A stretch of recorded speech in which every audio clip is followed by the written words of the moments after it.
So I'm going to cover a couple topics. And then I'm going to tell you right now that I'm not a professional actor, but my wife and I are going to do a little acting up here for you. And one of my students, who's an intern, Mariana, is going to come help. So that'll be exciting about halfway through. But don't expect too much, because we're not professionals. So I've entitled tonight's presentation, Your Payday. So there's two major topics. The one we're going to spend the most time on is how to negotiate pay. And we'll cover that the last part. The first part, I want to kind of lead into it by talking about how you can prepare yourself for your first job, or if you're already in the workforce, how can you prepare for new career opportunities.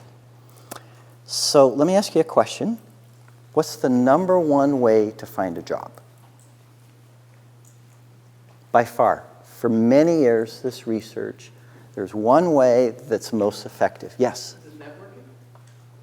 Yes. Like word of mouth. Word of mouth? Networking, word of mouth? Yeah. It's who you know. Now, that doesn't mean you need to actually personally know somebody. But if you can network, like the first answer it was given, that is the number one way to find a job.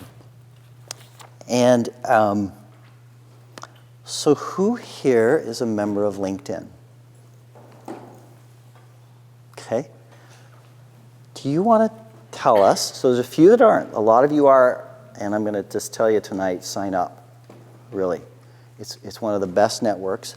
But can you just describe briefly what LinkedIn is? In my opinion, LinkedIn is kind of like a business Facebook.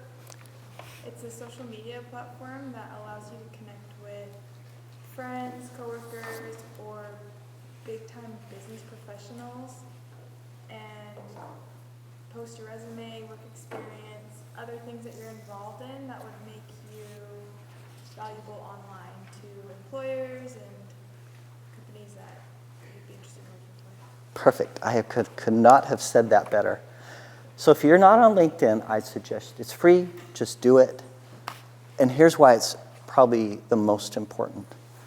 A lot of major companies, organizations, institutions use it.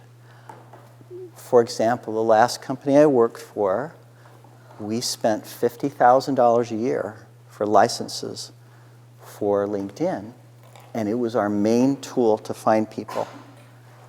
And so if you're on that network, it's a good way to be searched out. Okay, so that was the number one way, and the gentleman on the back got the answer, networking. So now let's talk about some other things as you prepare for career and jobs. Number two, have a flawless resume and a cover letter. When I say flawless resume, what do I mean? What do you think? Yeah, no grammatical errors. Yep. What else? Correct information. Correct information. Oh, yes. Please don't put information that's wrong. That's a real red flag, so that's great. Anything else about a resume? Keep it simple. And I agree, and those are all good things. And flawless means, right, it's accurate, there's no spelling errors, the grammar's good. And let me just tell you, your resume, on average, and you can read up on this, will get only a few seconds of airtime. And let me tell you what that means. If you apply, let's just make this up. Let's say you're an accounting major and you're ready to graduate and you apply for a job at Hawaiian Airlines. And you go online and you see an accounting job, it's entry level. Most likely that job will have probably 50 plus applicants. Depends. So the way it works is there's usually a recruiter, which I've done for many years, probably 50 applicants. Well, that recruiter is going to go through each resume probably less than 30 seconds, maybe a minute at the most, because they're looking through trying to screen out the best resumes.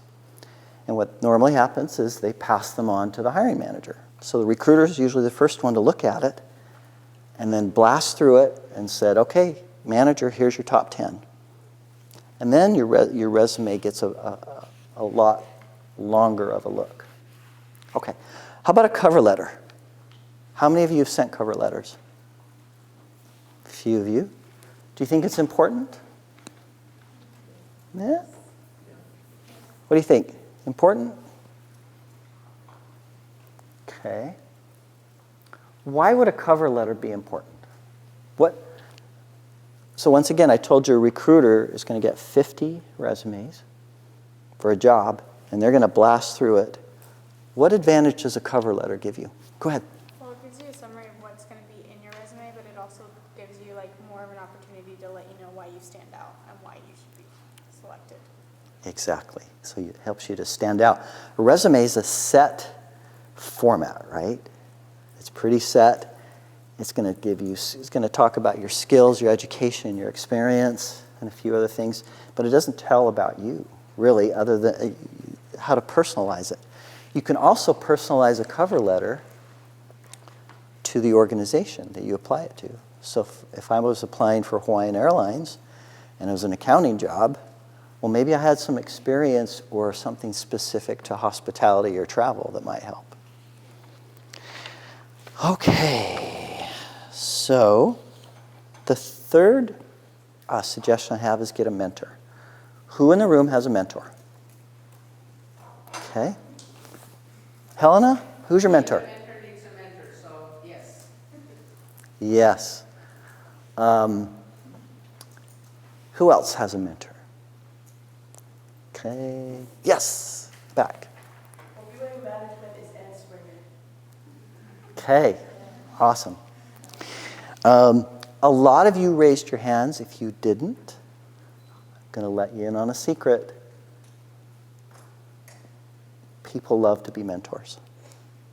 I don't think when I was in your shoes, I'm like, I wouldn't think that way. I'm like, oh, I don't know if I want to ask one of these professors or somebody you look up to, somebody you work with.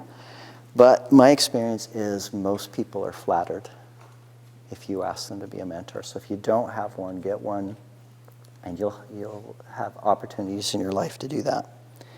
Use the Career Center. Lots of great things to do there. Lots of help with your resume, cover letter, networking, and make sure and take advantage of that.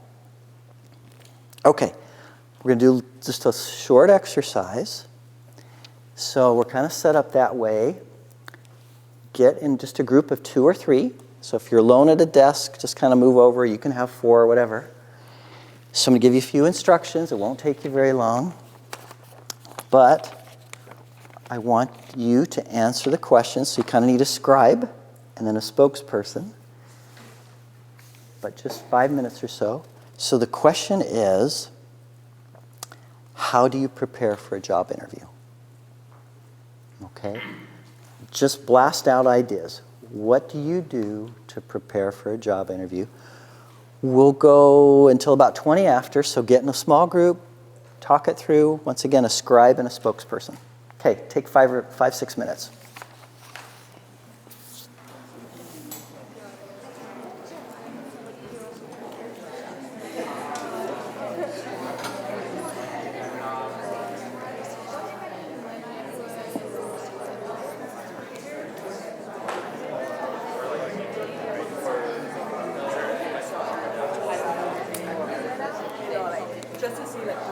This room does not carry sound very well. You're very soft. Okay, I'll speak up. Yeah, just I'll hold it closer. does not work. The microphone is it not working? It's just for the camera. Which one? No. Okay, I'll speak I think up. that if you had something you didn't have to hold. That Okay, I was going to see if Mariana want to scribe. Would you rather scribe for me, or do you want me to have Mariana do it? Just a few little, just their answers. oh, sure. Hey.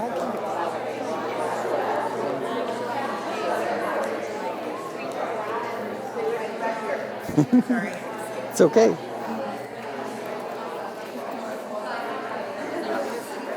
Sure.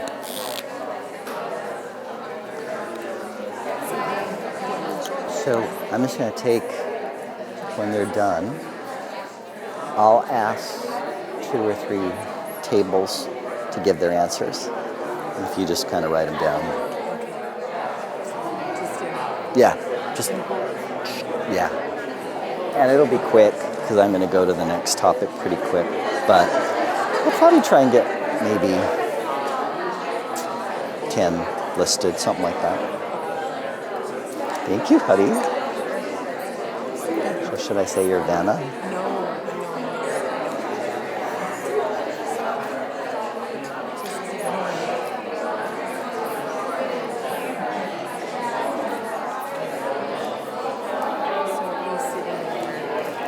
Those 2 chairs. Yes. Yeah. Do you want us to be facing each other? Yeah. I'll move them to where we're. And that is right after this.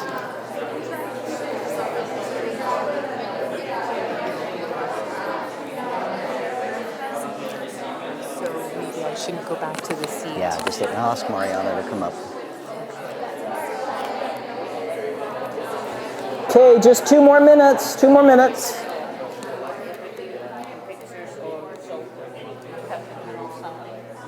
You're being taken away.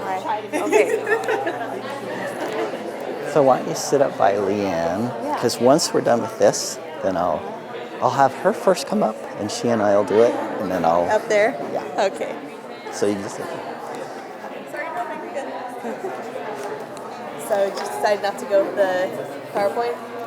Well, I had it ready, and Anne said, she said, we can do that, but you might feel more comfortable, you know, and I'm glad. But it is my script, so.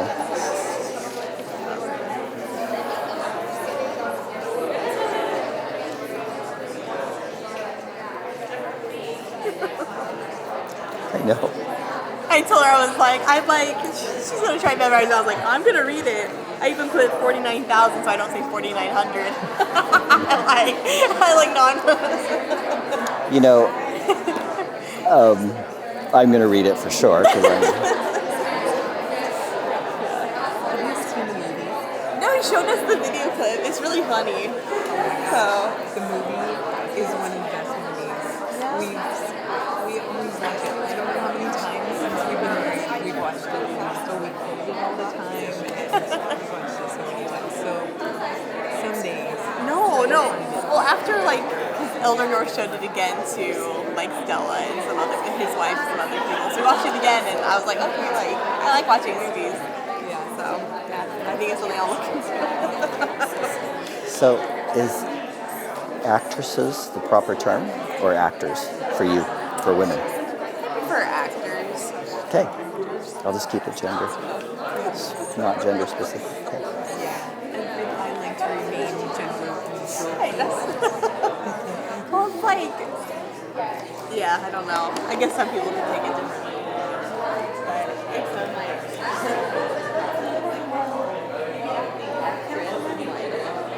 they're different. But Okay, why don't we, let's get started. Thank you. I hope you came up with some good ideas.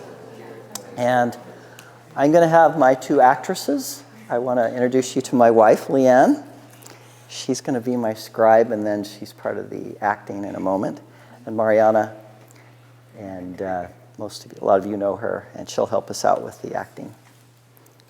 Okay, so I'm going to choose. Well, no, I'll ask for a volunteer first. Which table? You want to go?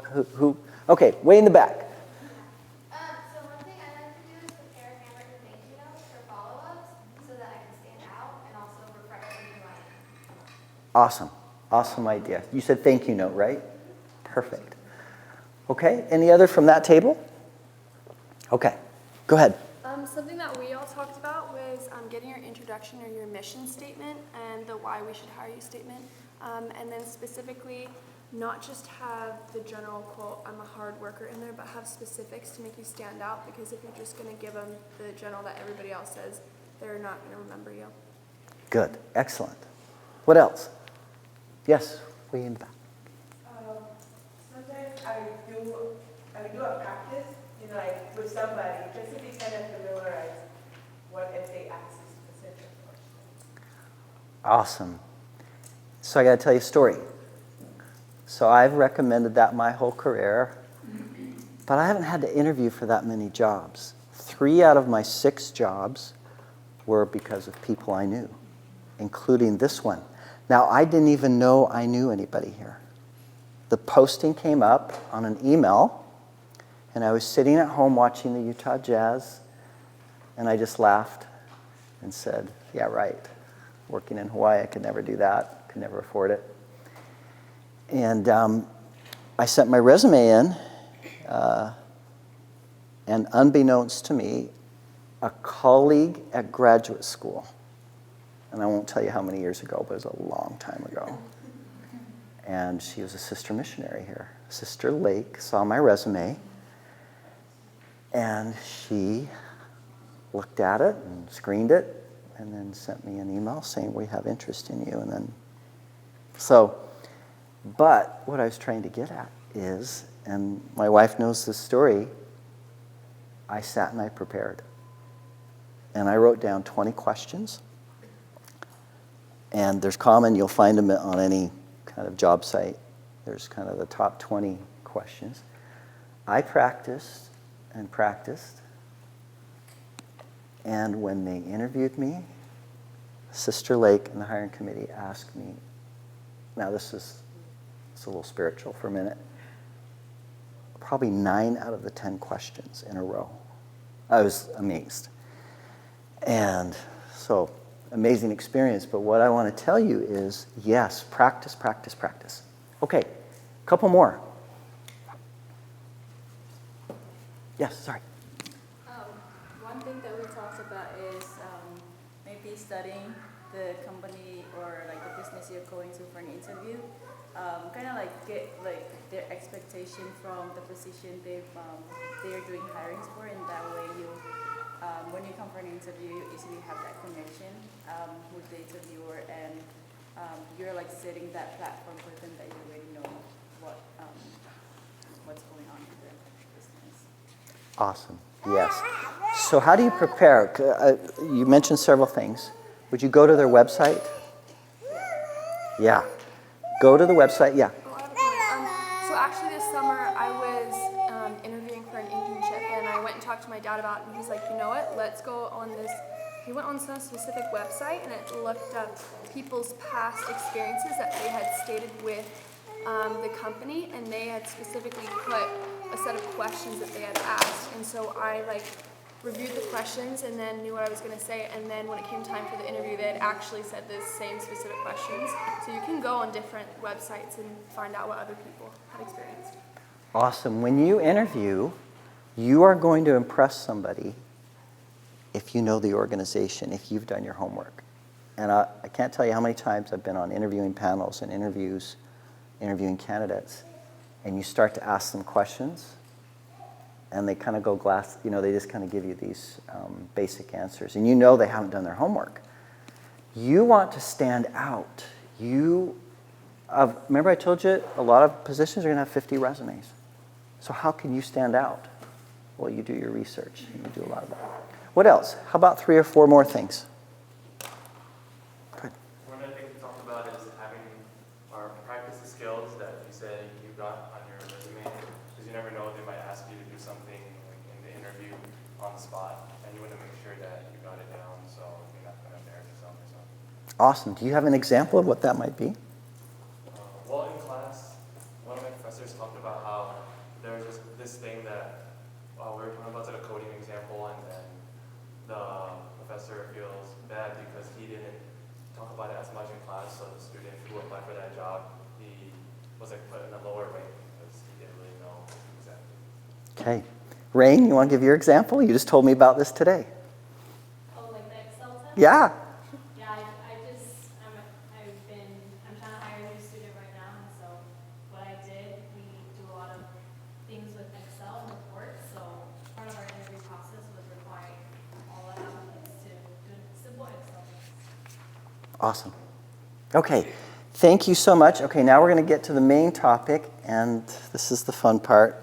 So let me set this up. Let's see. So,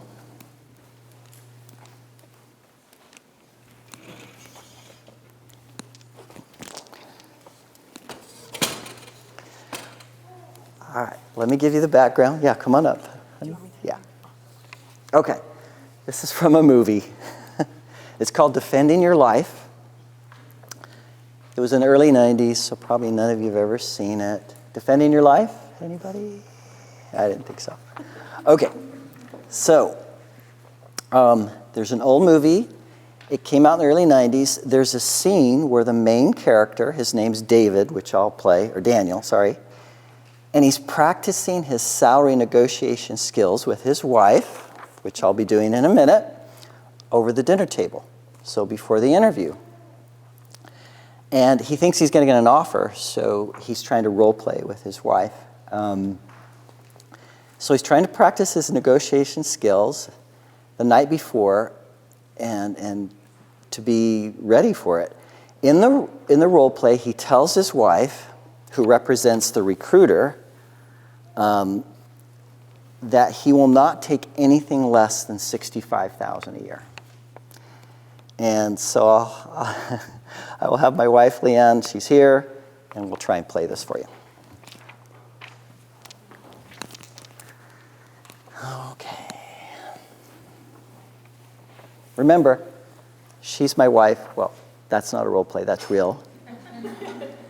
And we're just role playing tonight. This is over dinner. I would like to offer you $55,000. I can't work for a penny under $65,000. I'm sorry. Well, I can't pay you $65,000. Then I can't work here. I can offer you $58,000. 65. 59. 65. 61. Let me make this plain. I cannot take this job for under $65,000 under no conditions. Okay, so that's the night before, and I was practicing, right? My negotiating skills, and okay, this is what happens in the movie. So now this is the next morning. I'm at the interview. Mariana's the recruiter. I walk in, I sit down, and she says, Okay, Reid, I'm prepared to offer you the job for $49,000. thank you, I'll take the job. Okay, that's what you don't want to do, right, with negotiation. Thank you so much for your help. The movie's much better. It's hilarious. But you get the point is, okay, what do you want to, how do you negotiate? So we'll talk a little bit about that. Let's see here, let me just get to the spot. Okay, so now we're going to turn our time to how to negotiate a starting pay. And if you're already in the workforce, you know, these items apply also. So there's tons of ways, we talked a little bit about this already, but how to find out what the job pays. Okay, let's use the example of the accountant. This is right out of school. This is a first level accountant. It's posted on whatever website. It's for Hawaiian Airlines, and they're asking for an entry-level accountant. Okay, where do you look for jobs first? Give me several. There's so many places out there. Indeed? LinkedIn? Okay. What about the company website that you're interested in? Right? So when we're talking about pay, and if I mention that exact example of Hawaiian Airlines, you could go to all of these websites. PayScale, Glassdoor, Salary.com, LinkedIn, the Career Center, Monster, Indeed, and the actual company website. And you can get information about what that job will pay. If you go back many years ago when I was in your shoes, it was really hard. But there's so much information now that you can get a good idea.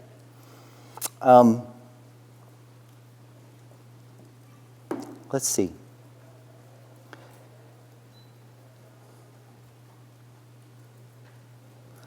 Okay, so that's the way to find what the job will pay.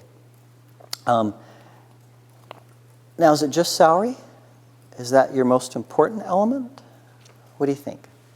Are there other elements of your job that may be worth something? What are they? Benefits? Like what? Health benefits. Okay. What else? Stock options. Stock options? Good one. What else? Educational assistance. Education? Ooh, boy, you gotta like that one. I wish that wasn't very popular when I was in college. It's an awesome benefit. What about bonuses? Right? Especially as you get housing. Opportunities for growth. That's great. Okay, so there's the total package. There's retirement, time off, 401k. My son, and this is very common, he's going to school. He was here for 9 months. He took a semester off. He's an engineering student, so he'd love to be here, but we don't have engineering. But he's at Utah State University, and he works for a company called Icon Fitness. And they have basically free lunch and dinner. Not so much dinner, but so that's a big perk for him because he loves to eat, but it probably saves him, I don't know, $50, $100 a week, a month. And then where we live, we're from the Salt Lake area. If you've heard of Silicon Slopes now, that's the Lehigh area of Salt Lake. There's a ton of high-tech companies, and there's a lot of big perks there. So there's much more than just base pay. Okay, so some strategies. So how to negotiate your starting pay. Your starting pay sets the trajectory, and it's so important to get that first job and to get a competitive pay because that's your starting point. Once you're in an organization, they're kind of set with salary budgets. They can only afford so much. And so the way you move up is based on your performance usually. But there's also other ways, promotions. But that first offer is pretty important.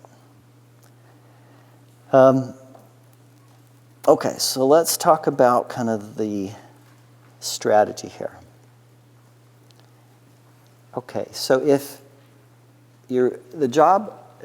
let's take Hawaiian Airlines, let's say this accounting position, they call you up and they want to offer you the job. Are job offers usually done over the phone or in person? What would you think? Pardon? No. Some do. So I've worked for 6 organizations. I've probably made 10% job offers face-to-face. Almost all of them, in my experience, have been over the phone. Now, there's certainly exceptions to that. It's different industries. But think about it. You go through the interviewing process. Sometimes, at the very end, they'll give you a job offer. But a lot of times you go back and the hiring manager needs to have some discussions, and then a recruiter will call you and offer you the job. Okay, so just some things to think about. Do you think the recruiter says, I'd like to offer you the job. And then the recruiter says, how much do you want to make? Or, sorry, I said that wrong. So the recruiter calls you up and says, we'd like to offer you the job. And do you think the strategy is good for you to give a number first or for the company?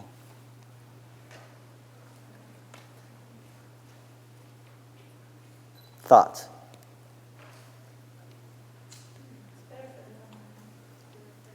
Pardon me? It's better for the company to give it first. So why do you think that? Because if you don't know what their range, that helps you understand what their range it might be or where they'd start. Because if you go in and you say a number that's really low, which we tend to do, we lowball ourselves. So if we have them tell us where they're at, then we can work with more. It's better to be informed. Yes. Yes. So kind of negotiation 101. And I'm not saying all the time, but I think Charity has a good point there. And that's what I would suggest is if you can get the recruiter of the company to tell you, to give you the offer first. Because let's take that example. So what's the average? I did some homework, just a little bit on the internet. It wasn't hard. So what do you think the average pay is for this accountant I've been talking about, right out of school and on Oahu? What do you think the starting salary would be? Take a guess. 45. Really close. 48,000. And so there's usually a salary range that the company's working with. And in this case, I'd say it's probably between about 42,000 and 55,000. And that's really what they have to work with, especially with new hires. They're all kind of in the same boat because there's not a lot of job experience yet. Okay, so if you can get the recruiter to say, well, we can offer you $55,000 a year, and that's a good number for you. You've done your homework. And it seems like on a little bit of the high end, do you think you should negotiate?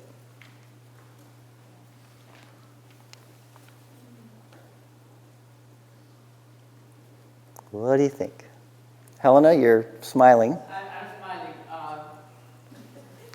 I would never hire anybody who would just give me one number. I always expect them to give me a range. And the question that I always have people ask is, what is the total compensation package? Because salary is small. The payroll added cost is anywhere between 27% to 43%. And so that's where you start, and then you go to the money itself. Right now, college graduates get 2018, 67,000 is the average. So you know that if accountants are making 42 here in Oahu, there's some who are making 100,000 somewhere else. And so you need to know what region you are and where you're applying for a job, because Silicon Valley is the 100%. But if you listen to news yesterday, Mark Zuckerberg said they pay some of the employees $15 an hour. That is not the living wage in Silicon Valley. And so you need to just do your homework. But I would always say, ask for, talk about the range, because then the recruiter has something to work with. Yeah, so if the recruiter asks you, what Charity's comment, I think, is what I would recommend. The recruiter says, how much would you like to make? The answer could be, I'm confident that the organization will pay me what's competitive from my education, my experience. That's one way to negotiate to try and get them. Because in that example, and we've been talking about 48,000 is the average, and maybe this range from 42 to 55, maybe a little bit higher. Yeah, so in that case, in that example, if you throw out the number 42,000, what do you think the recruiter will do? Great, right? I'll take it. Because they want to save money. I mean, they want to be fair. Organizations want to be fair, but they also say, well, if you think that's fair, I think that's fair. Done. Okay, so that's kind of the way that works. Yes? So my name is Sean. I have a question. How about before we get into the job, doing school, finding an internship? Like how important is an internship or the pay? Like when I'm finding internship, how can I approach them to get it to paid internship rather than going for unpaid internship? So for as a marketing student, there are many unpaid internships that they're willing to offer. But what I'm looking for is paid internship. Yeah. Okay, so I'm going to answer that in two ways. If you go back to, I'm going to look at 50 resumes, guess what's going to stand out? Somebody who has an internship. So if you don't take it, so of course, we'd want a paid internship, but if you don't get a paid internship, I'd still take it. Was that kind of your? Yeah. Yeah. Because think about it. I get 50 resumes, I screen them through, I get to the top 10, and maybe only 5 of them have an internship. That shows you have experience. Or if you have a job. And I think how many of you have jobs? Okay. So that's great too. We're a little bit different here at BYU Hawaii. We have a lot of student employees, which is awesome. I just got back from meetings with my HR colleagues with a lot of other colleges, and we're way high, which is awesome. And that stands out, is that you've got work experience. Okay, so now we talked a little bit about how you go ahead. I saw lots of students typing when you said that really great line. Do you mind just repeating your great line for everybody one more time? I think a lot of people want to use that. Oh, okay. Are you saying the one where the recruiter asks how much you want to make? Yeah, I'm confident. Yeah. Yeah. Yeah. I'm confident that my experience and my education and my skills are commensurate with the job, and that you'll pay me a competitive wage, salary. Okay. Okay, so now let's say you've got the offer, and let's say you negotiate a bit. Well, let me ask you one more time. Do you think you should always negotiate or not? I need some input. Yes? Every time? Okay. Is there a downside? Maybe depending on who you're interviewing with. Not much, maybe. But let me give you an example. I think being a recruiter for, okay, I'm going to put out the number, 30 years. The only downside is if you're way up in the stars. So let's use the example of the accountant. 48,000, you've done your research, you know that's pretty average. There's a little low end, a little high end. So let's say 48 is the average, and the recruiter says, well, how much do you want to make? How much should the offer be? 70,000. Okay. There's a little bit of a downside because you're way above what, if you've done your homework, you're way above what they can really pay. So if you're way out, out in left field, that may not work well for you. But let's just call it 90% of the time, I'd negotiate. And it's kind of expected. The statistics show that 37% of people negotiate. So I think it's a good idea. Helena, do you have a comment about that? Yeah, I have a couple of recommendations. Take seriously what you're taught in your classes, because number one, there's something called case study. So most students say, I trained. That's little money. If you say, I developed the training, I trained, I monitored the training, and I evaluated the training, that's much more money. So that's important. And also when you negotiate, you go in as a humble person, but then this is my favorite saying. I trust, which is a feeling statement, that my qualifications will add value to your company. And then I look forward to hearing. Look is a seeing, hearing is a hearing word. And so, because you don't know what the recruiter is, so you have to speak to how they want to have information. But I think, what Ann said is you want to make sure that you are humble but confident, and that you have your weaknesses outlined, and that you have examples, and that your resume has your numbers and you can explain how to do this. And if you say you speak Spanish, ustedes tienen que hablar español en su entrevista, porque vamos a hablar.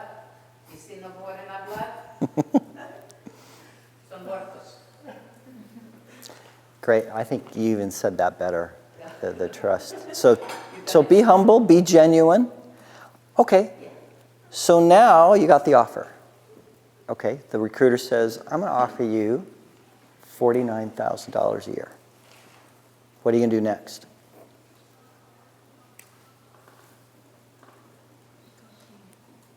You're going to negotiate most of the time, right? So one way to do it is, you could, I've done it, don't give your answer.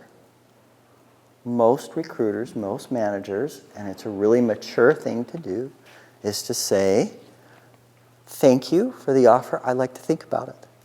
Could I have a day or two? Okay, think of the negotiation skills again. That puts you in a position to say, I wonder if the recruiter, I wonder if they have another job. But it's very common. And it's very common to go home to your spouse, your friend, your family, and say, I'd like to think about it. It gives you leverage. Because the recruiter, the manager is all excited, and the recruiter, this happens all the time. Well, they want to think about it over the weekend or a few days. But it puts you in, and there's really no downside, especially if you want to negotiate.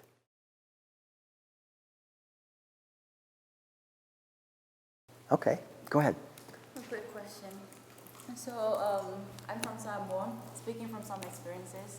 So there have been some jobs, there were some jobs that I worked back home. And so during the interview, the managers or like whoever is doing the interview would not give you the starting rate in the beginning so that you know. And so how would you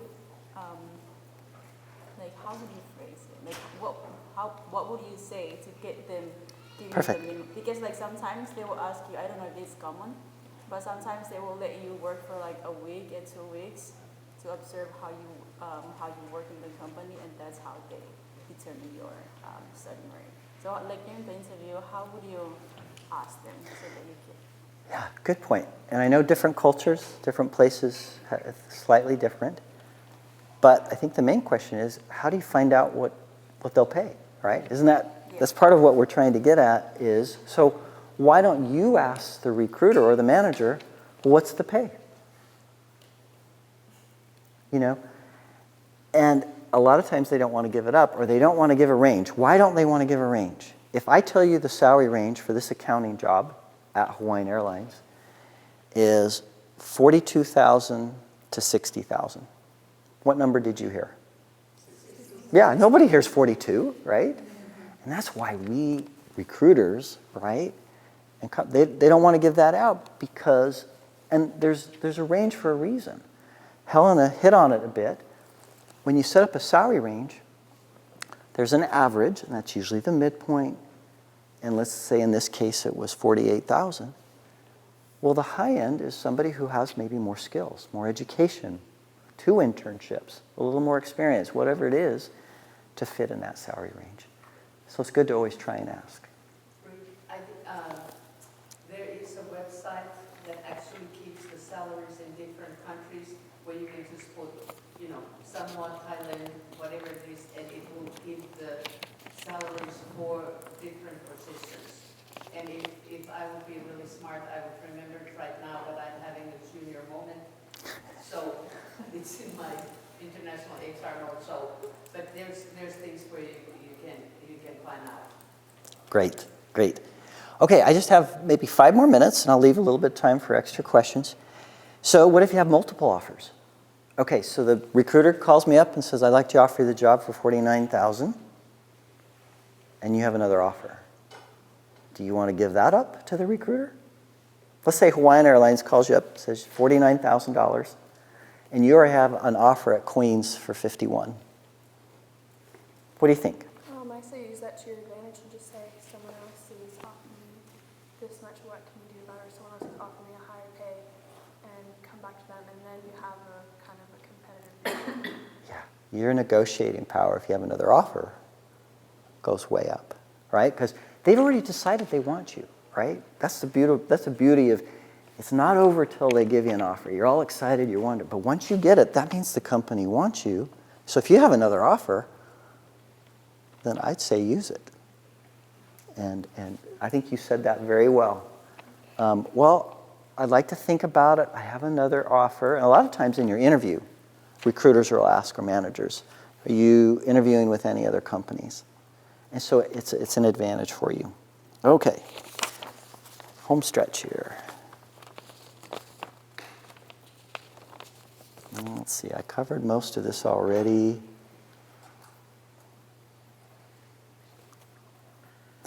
Yeah, I think I think Helena said this great. At the very end, you get a nice offer. Oh, question? Sorry? Would you name the company that gives you the offer to them, or just say you have another? What do you think? I think it depends on the company. Yeah. So I'll just tell you, I think you use your judgment, but a lot of times when somebody's told me that, that's our first question. Who's it with? Is it with one of our competitors? And sometimes when we said be honest and genuine, I found out more than once, many times, that people really don't have offers. They kind of use it. They maybe have interviewed, and so they kind of cross the line and they say, well, I've got another offer, and they really don't. So, go ahead.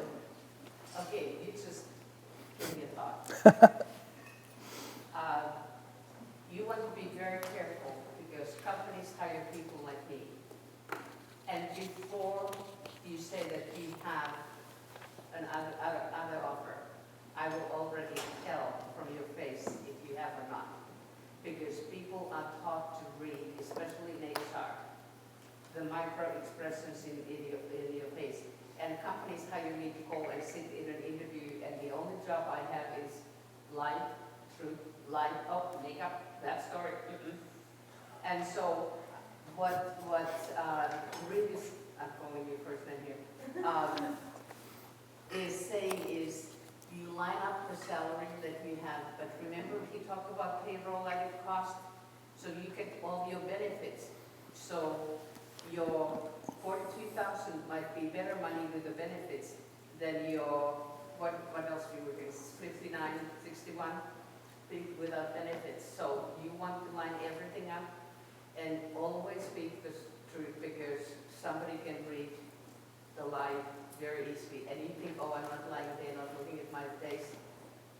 Your nose hairs will start to wiggle and you go like this, because it happens in the operation, but it comes out of your mouth. So, true story. It hasn't happened very often. We interviewed a gentleman many years ago, and he had Stanford bachelor's degree on his resume. And we do a background check. Most companies I've worked for, they do a background check. And the background company called the university and didn't have record of his degree. He went there, but here's the difference, right? To be honest, he put he said Bachelor of Science, whatever. And so we confronted him. And we didn't hire him. He wasn't truthful. So, great. And thank you for the comments on total compensation. And when you've got two competing offers, so use the negotiation. But remember, it's total compensation. And which organization do you want to work for? Which has the most potential? So even though one may be 2,000 more, maybe you accept the lower one because it's a better organization for you. Okay, I'm just going to summarize really quick and just answer any last questions. So I named this Your Payday. So I have a payday for you on your way out, and I list these top 5 things that you should remember about when you're preparing for your job. Network, prepare for your flawless resume and your cover letter. Get a mentor, use the Career Center and prepare more than any other candidate. Just do it. It's so easy to apply for a job online, right? Sometimes you can do it in less than 2 or 3 minutes. But if you follow up and do a cover letter, you're going to put yourself ahead. And then remember all the things we discussed about how to negotiate. Okay, just a few minutes left. Are there any last questions? Yes? Would there ever be a company when you throw out a number, like, say they offer you 42,000, like, oh, well, I would like 60,000, and like, sorry, we can't offer you that. It's over. Like, we don't have, we just can't do that. You know, it's funny. Today, I was going over this a little bit with some of my staff, and that very issue. It's rare. And Elder North works in my department he's a senior missionary. He's a senior vice president of HR for a couple of big companies. And we kind of had the same opinion. It's pretty rare if you shoot for the stars that a company would pull the offer away. But it's just not the greatest judgment. They're like, you know, in that example, when you know you're right out of college, you're competing with very similar resumes and people. If you shoot way up there, it's a little risky. So, good question. But, you know, in this case, I suggest you ask for 5, 10, 15% more. So in that $48,000 example, you know, maybe ask for 52 or 55. Because what's the recruiter likely to do? So let's say you go to, let's say, well, I really think that my experience and my education, that I think I would propose that I make 55,000.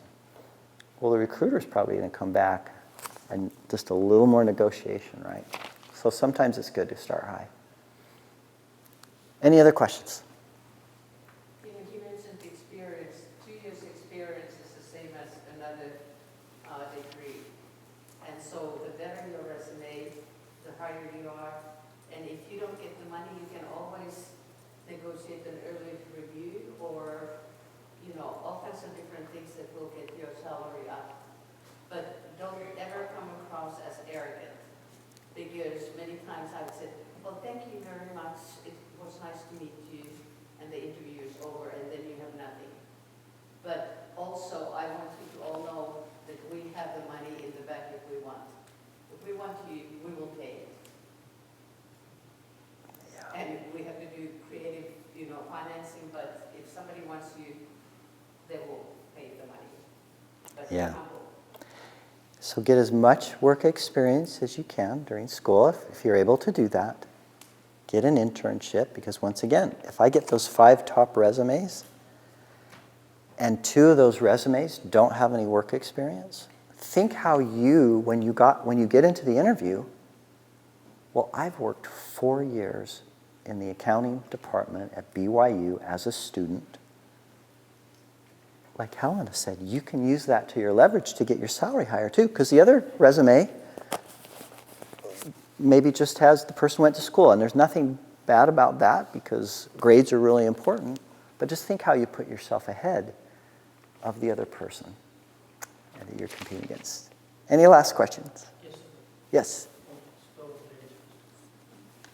If you already have a job that's relevant to your major, is it still worth it to apply for an internship? Because you're already What do you think? Either or? Is that what you said? So if you already have, I always think, okay, so give me an example. Is that you? Yeah, it's me. Okay, so give me your example. You have a full-time job? No, it's part-time student position, so I work in the BCC office, and I work doing like a product information management support. That's like my official title. And then my degree is business like operations, so working more like behind the scenes. So I work like managing the online retail stores and optimizing the products to sell. Oh, that's great. I would say both. And I would say an internship stands out. It does. Your work experience student is really good, but an internship, I think, stands out. Okay, my time's up. So thank you very much, and I'll be at the door handing out your payday. Oh, okay, yeah. Yes, sorry. I'm able to make network with a lot of people. So how can I keep these networks alive? Like in what are the ways? For example, I'm meeting a senior vice president of a company. I cannot say hi, how are you? Just talk to him in a random way, just sending messages. So how can I reach out to him in a professional manner? Okay, so how can you network, right? With senior. I'm able to network, so how can I keep the network alive and just Yeah, what do you think? What are some ideas? maybe send a Christmas card? That would be just assuming that would be the one card just suddenly. Okay, I can't remember the name. So LinkedIn is another great place. You never know. So like Facebook, right? Friending, LinkedIn, you can send, anybody a message saying add me to your network. I get probably 20 a week because I'm an HR person, right? Everybody wants to get to know me a little bit. But that network, so then it's who you know. So it's hard, like with senior people. I get it. They're busy, but you never know. What harm does it do to try? Go ahead. And I think what you said in the beginning of your presentation is so important. You have to have good mentors.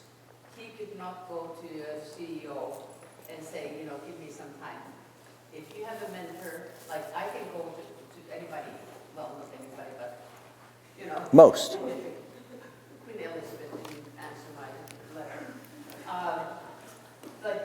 If your mentor can go and introduce and open the doors for you and talk about you and say, if you have time or who else would you do, and that's the way to open. And that's why we have the Management Society, because if I look back, we have had Management Society now for 12 years. Every person that has come to Management Society and has asked me to help them with a job search got the job where they wanted. Because a lot of times we get your resume, we contact them, we hand carry it to the hiring manager or HR or wherever it needs to go, and then you have the job. And now these people are high.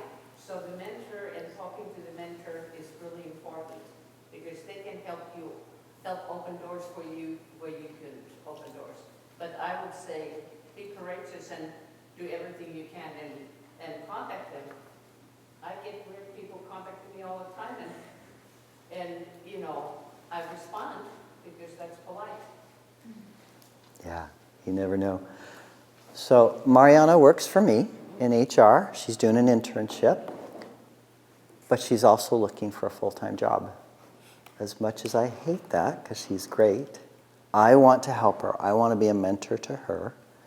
She's targeted a couple of areas. One of them is Utah. Well, I spent 20 years of my career in Utah, and I told her, I said, I want to be a mentor. When you see openings, or if I know of openings, LinkedIn is so powerful. Because let's say I see a job on LinkedIn that is with Vivint, or there's several. I know the head of HR there, or others. And do you think I'm going to be happy, because Mariana works for me, I see the work that she does, to call up, like Helena said, I'm not there, but I'd actually walk her resume if I was in the area, but I'll call that person. And so that mentorship is really important. So get a mentor. Anything else? Yes. Can I just reiterate that and how important it is, because I was a mentor for a lady. She hired me to get a job this last year, and she's in her 50s, and she just wanted to find the job of her dreams and stuff, and I just happen to have a lot of connections in Utah, and she wanted to work for doTERRA, and I happen to know quite a few main people there, and I really, really endorse her. I mean, she's like I've hired and fired a lot of people. So I know what a good employee is, and I would hire her in 2 seconds.